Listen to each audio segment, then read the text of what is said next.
But when you look at the actual purpose of schools being around children first, no child should be left behind. There was always room for the child to come and be met by educators and people that work in our support staff that are there to support the family and the student, by extension, of course, the family, regardless of how they come to school. So if they have a special need, a learning consideration, maybe they have a medical diagnosis, maybe they have some behavior issues. Many of our students have trauma. And so it is our job to find the way to the child, not the child's job to find their way to us. What's important to know dealing with immigrated families?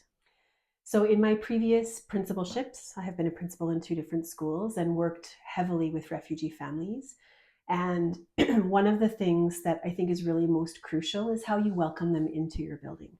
So we were quite specific about how we did intake and orientation. So how we welcome the family, how we share information about our schools, about maybe the programs that we offer, how children can get to school. Do they qualify for a school bus, those big yellow school buses?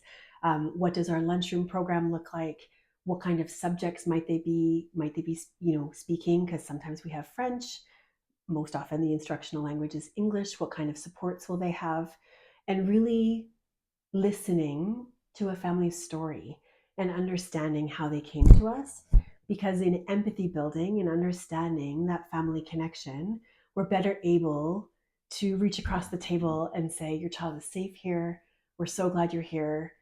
We'll help you to get settled. We'll make sure that your child has what they need at school. So then while they're at school, parents can go about establishing their life. They can find out where to shop for their groceries, where they might go to worship, where the community center is, what programs they might be able to access. So if they know their children are safe and well cared for at school, then that takes a lot of pressure off during the day, and they can focus on creating a life for themselves, feeling safe themselves, seeking out employment, potentially taking English classes.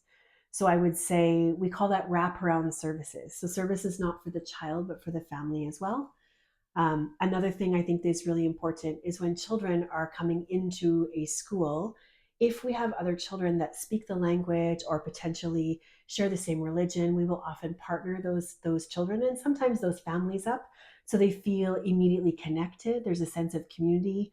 The relief washes over their face as they realize someone in their class might speak the same language, or they might be able to share some religious aspect. Perhaps it's Ramadan and no one seems to understand. We have lots of students that celebrate Ramadan or observe Ramadan and celebrate Eid. So I think really connecting families through their children around the school experience. With refugee families, depending on how they've come to us, some refugee families have come not by way of war, potentially have been in another country for a couple of years where they felt safe and have moved from that point. But a lot of times they come straight from the front line of war, and how we receive them, it really matters.